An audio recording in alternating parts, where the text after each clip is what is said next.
don't pretend that you're fine when you're Mm-hmm. not. Mm-hmm. It's okay. That goes back to that vulnerable piece. It's okay to be vulnerable. It's okay. Now, again, not everyone is safe, so we want to Mm-hmm. make sure the person we're being vulnerable with is safe. But if I'm not okay, you don't. I mean, Yeah. I'm not gonna. I'm not gonna pretend that I'm okay. So don't pretend that you're okay. Mm-hmm. Take time for yourself. I mean, a lot of these kind of play hand in hand. You Mm-hmm. know, you don't have to kind of in that vein, you don't have to pretend like you're okay. You don't have to do things that you don't want to do. You can take care of you. Take time to take care of you. Yes. Pretending is important. It's okay to not be okay. And Mm-hmm. it's okay to let people know, hey, I'm not okay. Mm-hmm. But there isn't anything I can think of right now for you to do for me right now other than Mm-hmm. give space to Yeah. not be okay. Yeah. Hello, everybody, and welcome to A Better Way to Heal, where faith meets therapy. Hello, everybody. I am Elly, And I'm Isa. and you are here for another episode of A Better Way to Heal. Today, we're really going to talk about 3 things that you don't have to do while grieving. Mm-hmm. Yes. And I mean, we always talk about the things we have to do. And sometimes avoiding certain things or not doing anything is the solution. Very biblical, too. Be still and know.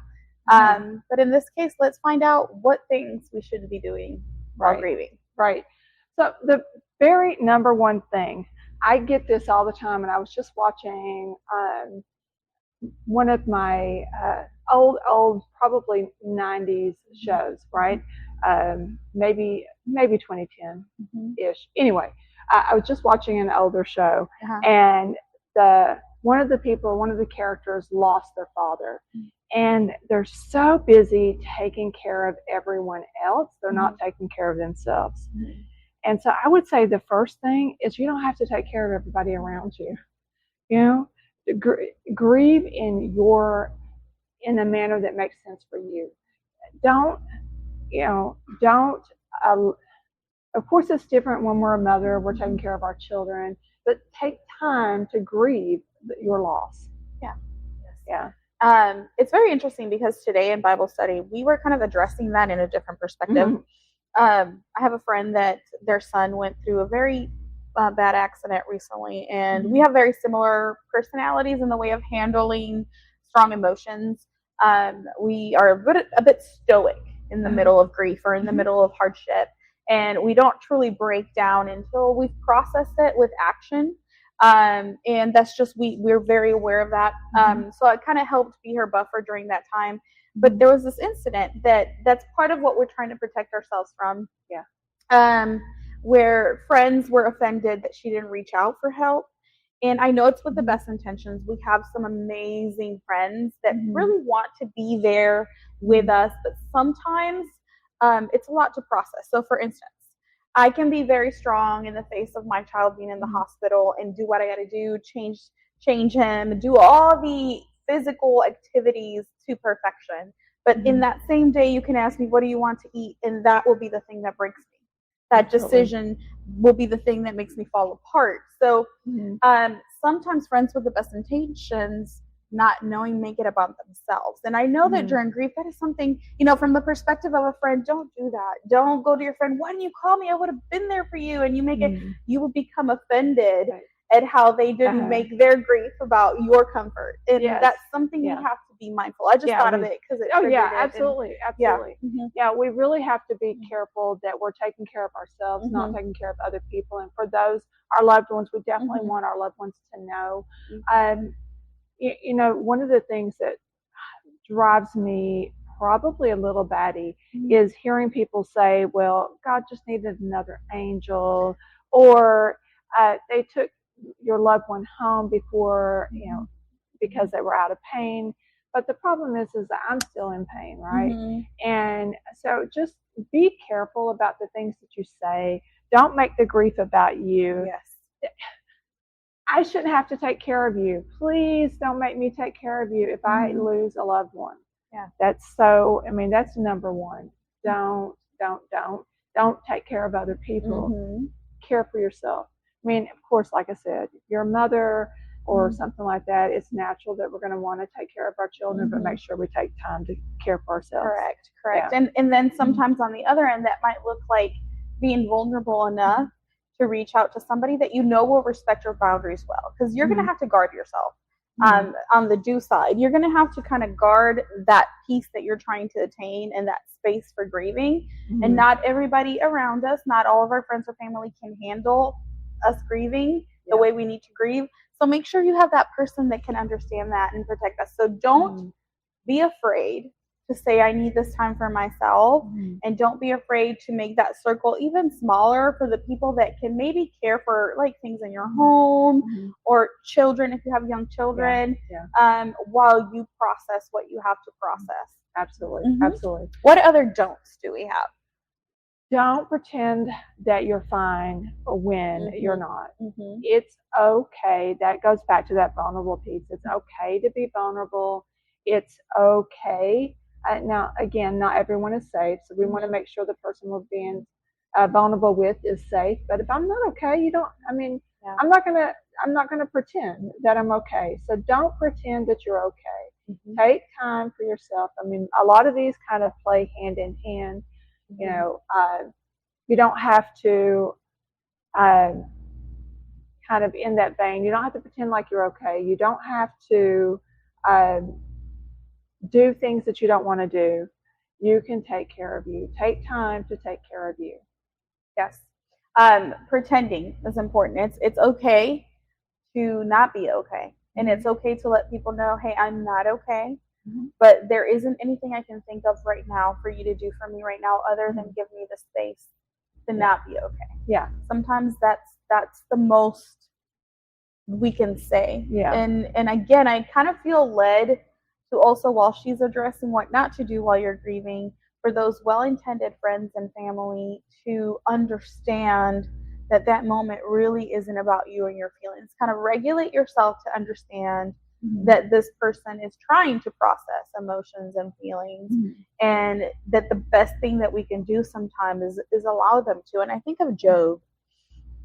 His friend sat with him at first. Isn't that a great example? Oh yeah, 7 days they were the best friends in the world. Yeah, they sat with them, and then it got to a point where it was too much for them, so they were forcing, like, hurry up and do what you got to do to the other person. Whenever we feel compelled to do that, it might be time for us, as these friends that have been supported, to go find a space to grieve and heal ourselves before we start wounding somebody. So maybe rotation. There is caretaker fatigue. That is a thing.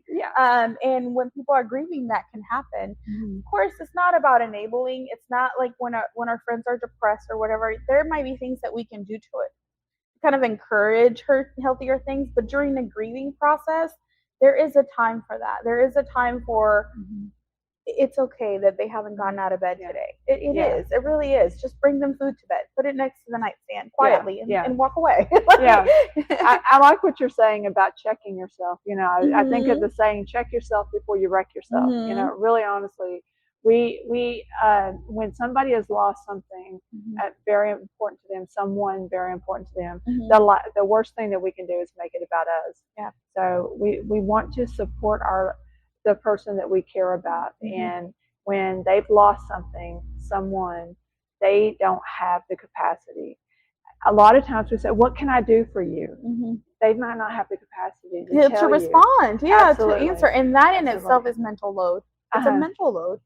So if you see a need, meet the need quietly. You know, like bring food, have somebody deliver food.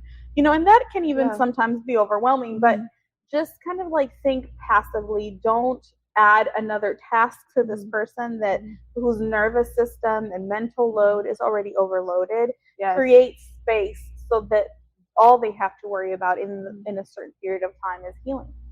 One of the things that I like to do I don't like to do, but one of the things that I do with people that are grieving, especially immediately, is what's the one thing that we have to focus on? Let's focus on things one at a time, because there's too many things that you have to pay the lights or the rent or just taking things, being very, very, very practical. Bottom, Maslow's hierarchy of needs, making sure that food, water, shelter. Once you've done that, then we can try to just, sometimes it is just being there and sitting with someone. Yes. But don't force someone to be okay to fit your timeline. Correct. And that really brings us into the third one. Yes. You know, there is, everyone has a specific order. We hear the 5 stages of grieving, and actually when she created these, she didn't anticipate that they would be, oh, you have to do 1, 2, 3, 4, and 5. No, it can be in any order. I could be very angry at first, or I could be in denial at first, or I can have a sense of acceptance at first. And I can go through all 5 in 5 minutes. And that's okay. Rinse and repeat. Absolutely. The cycle might come back. Yeah, whenever you think, okay, I think I've grieved, I feel well enough to go to the store. You go to the store, and then all of a sudden a smell of a perfume or a song plays that absolutely takes you back to the deepest part of your grief and sadness and sorrow and anger and denial. And that is also okay. Grieving doesn't really have a timeline. No, it really doesn't. And I know we're talking and addressing it, grieving like a person, right? But grief is not just the death of someone or the loss of a relationship.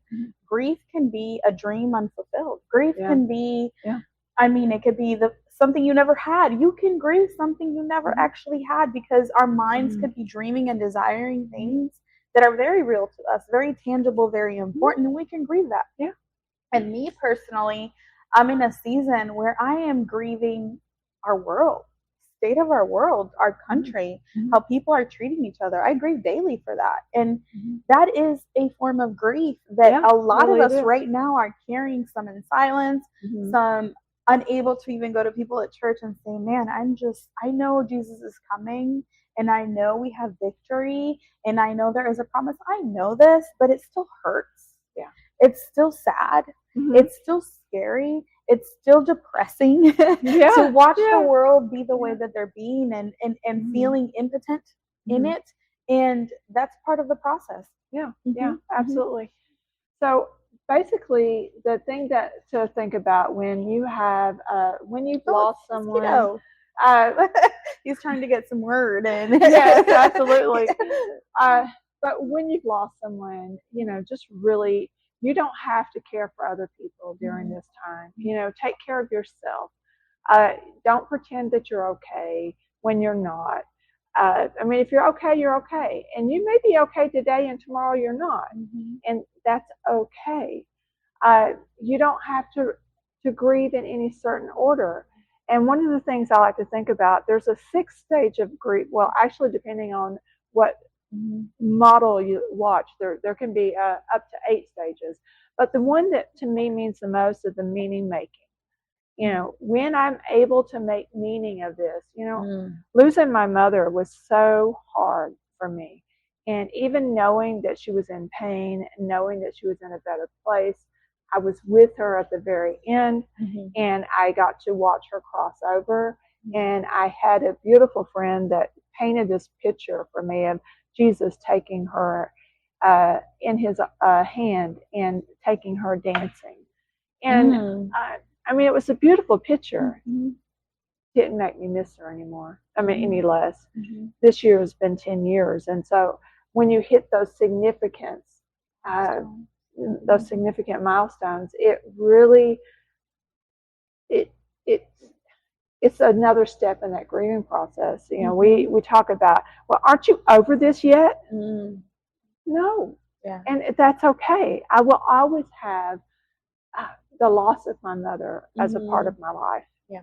And there will be firsts that impact us. And one of the things that we can do, one of the do's, is we can create new traditions. And my mother, the only poem that we have of my mother's was My Unique Autumn Leaf. And it was such a beautiful poem. And she used to write such beautiful poetry, and it all got destroyed. I don't know what happened to it, but it's gone. But I have that. And in a lot of my pottery, a lot of my I like the imagery of a leaf just because it keeps my mother close to me. Yeah, that's beautiful. And in my case, I lost my mother when I was 3 and have very vague, faint memories of her cooking breakfast, that kind of stuff, kind of like fleeting memories. And of course, I have photos. But it's been obviously 43 years. Yeah. 43 years since I haven't had my mother. And there's Mother's Days where it hits me. You know, it hits me. And this past Mother's Day was very hard. And I haven't had that feeling and that grief and that missing her in a long time. Sometimes it comes with my children. Like, I wish she was here for advice, or I wish she was just here being a part of this. And I know God, you know, she died a believer. She died, you know, serving and loving God and loving people. That's the memory of people that knew her. Just tell me how loving she was. So I know this, and there's a peace and a hope that comes from it. Of course, I'm not diminishing what Scripture said, but it's also a reality that she isn't here right now. Right. And the biggest example I can have of that is Jesus himself with both John and Lazarus. So Jesus knew he was resurrecting Lazarus, and he was grieving. I don't know exactly. Some people say he was grieving people's reactions. He was grieving anyway. And like what he was grieving is irrelevant to the fact that Jesus wept. And he was grieving his own potential cross. Because even though he knew that was what he came here to do, even though he knew there was going to be victory, even though he knew he would resurrect, he still asked the Father, if this can pass, if this doesn't have to be this way, please let it be so. So that emotion is normal. And then John, when John was beheaded, and John the Baptist was beheaded, he had just made the miracle with the 5,000, but he went into solitude. He told the disciples to stay behind, of course the crowd to stay behind. It was too much for him to not process it, and he got in the boat and went to be with his Father. And he went to be to his Father probably to talk his flesh into understanding all the things that he had to process, like I'll see him in heaven again. But he could have still been sad because John died for his sake. That's something he could have grieved. Like, and it was he was beheaded. Like, you know, it wasn't like it was, you know, he was in sleep and praying, and he was in prison for many months, and then he was murdered, and all of it for his sake. So I don't know what Jesus told the Father. It's not written what he told the Father while he was grieving John, but he did grieve him. It says he did grieve him, and he spent the entire day on his own talking to the Father. But I could imagine if I had that burden of me feeling guilty for that, I would be like, you know, processing, he did this for me. Am I really, you know, the enemy probably speaking into us, are you really God and he just died for you? Are you really the Son? I mean, think about it. And I like to put myself in other people's shoes. And even though I can't 100% say that's what he thought, that's what the enemy does to us. So I can relate in that way. Absolutely. And that's the whole point of Jesus. So we have an example that we can relate to of what perfection in God's eyes actually looks like. Absolutely. It's not perfection in our eyes. Right. It's perfections in the eyes of God. Yes. So we hope you got something out of this episode. You know, we really are doing this so that we can help people be free from some of the things that we struggle with. You know, I want to say, especially in the Christian world, we really think that we're supposed to behave one way, and that's not really what the Word says. And so we want to be able to give you a tool that you can use. We have many, many, many tools on the website that we have on a Better Way guide that really can help you process things that you've been through. So I encourage you to go out on the website and download that resource. We'll put that in the show notes for you. We also talk a lot about shame. We didn't talk much about shame today, but there's a certain amount of shame that we have. That's what I should be over this already. Why is this still, you know, I know people that have lost children, and I don't know how you move on from that. Decades. I have a friend that's been decades, and she grieves, and that's okay, and she can grieve in front of us, and she can cry for as long as she needs to. Absolutely. And he would have been 30-something years old now, so there is no time. Right, absolutely. And there's no shame. You know, there is shame. We feel it, and yet, you know, the Bible doesn't shame us for that. It's the world that does that. So let's not shame ourselves. Let's not shame someone else for their process. Mm-hmm. So, thank you for watching today. Thank you. Until next time. All right. Bye-bye. Bye. Live a better way. So here we are sitting on the set of A Better Way, and we want to invite you all to subscribe so that you see the following episodes, and also leave some feedback. We are growing. You can go back and look at our other videos, and we're still trying to grow. The reality is we're super concerned and motivated by the content, but we accept your feedback so that we can grow and get this out to more people. Oh, absolutely. Mm-hmm. Absolutely. So, all right. So if you like what you hear or what you see, just depending on whether you're watching or listening, please like, subscribe, share, leave us a comment. We don't always get the comment notifications, yes. So I'm trying to do better at that. So if you've ever left a comment and I didn't respond, my apologies. Try to tag us. If you're on social media, tag either Elly or myself, or A Better Way. We both get A Better Way notifications. So that way we can see it. If you're on YouTube, try to go to the Facebook page and find us. We will probably see that before we see any YouTube comments. Yeah. But either way, please comment and leave feedback, or you can email Elly with any feedback, any concerns, any topics that you would like to discuss related to shame, grief, and just essentially healing from trauma. Please give us your feedback and let us know. Thank you for watching us. We really appreciate you being here. If you enjoyed the episode, like, subscribe, share with a friend, and join us next time. Thank you. Bye-bye.